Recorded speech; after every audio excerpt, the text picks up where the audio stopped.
فرعون جو تھا وہ بہت ہی بڑا بدبخت انسان تھا۔ اس نے دنیا میں خدائی کا دعویٰ کیا تھا۔ اللہ رب العزت نے فرعون کے الفاظوں کو قرآن میں فرمایا۔ ترجمہ: بس لوگوں کو جمع کیا، پھر ان لوگوں سے کہا، میں ہوں رب تمہارا سب سے بڑا اور بلند۔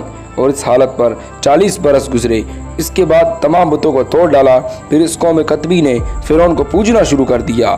اس قوم پر فرعون ملعون بہت نوازش کرتا، اور دوسری قوم بنی اسرائیل تھی اور وہ اس کو خدا نہیں مانتی تھی۔ اس کو طرح طرح سے تکلیفیں دیتا، کیونکہ بنی اسرائیل قوم تو دین یوسف پر قائم تھی، اور باوجھ جزیہ کے فرعون ملعون اس سے قطبیوں کی خدمت کرواتا اور ان کی ہر وقت تحقیر کرواتا، اور جن کاموں کو وہ ناچیز سمجھتا تھا، مثل محنت اور بوجھ اٹھانا، لکڑی چیرنا اور چنا ڈالنا اور گھاس کاٹنا، جھاڑو کشی کرنا اور گوبر کو پھینکنا، اس طرح کے کافی برے کاموں کو جن کو بنی اسرائیل ناپسند کرتے تھے، وہ سب فرعون ان سے کرواتا تھا۔ اور کچھ لوگوں کو بنی اسرائیل قوم میں سے مختلف شہروں اور دیہات میں اپنے تابعین کی خدمت میں بھیج دیتا، اور ان کی عورتوں سے اپنی عورتوں کی خدمت لیتا۔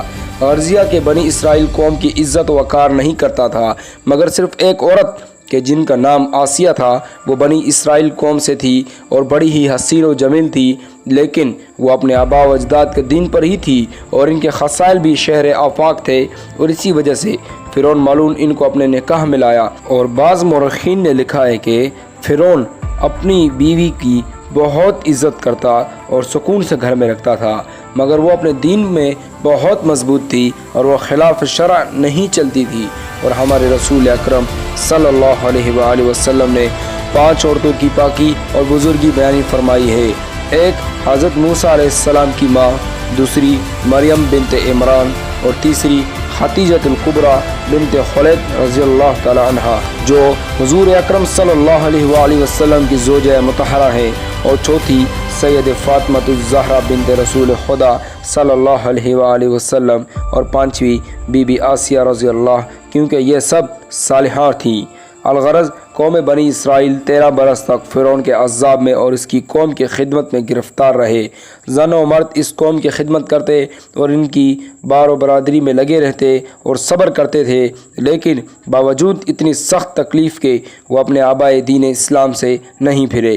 اسی حالت میں وہ شب و روز استغفار اور خدا کی عبادت کرتے تھے۔ ایک دن فرعون ملعون نے دریائے نیل کے کنارے مجلس جشن کی تھی، اور تمام لوگ نہا کر وہاں گئے اور اپنے ساتھ کھانے پینے کا سامان بھی لے گئے، اور وہاں جا کر خوشیاں منانے لگے۔ اور پھر فرعون نے اپنی قوم سے کہا۔ ترجمہ: اور پھر پکارا فرعون نے اپنی قوم میں، بولا، اے قوم، میری بھلا مجھ کو کیا نہیں حکومت مصر کی، اور یہ نہریں چلتی ہیں نیچے میری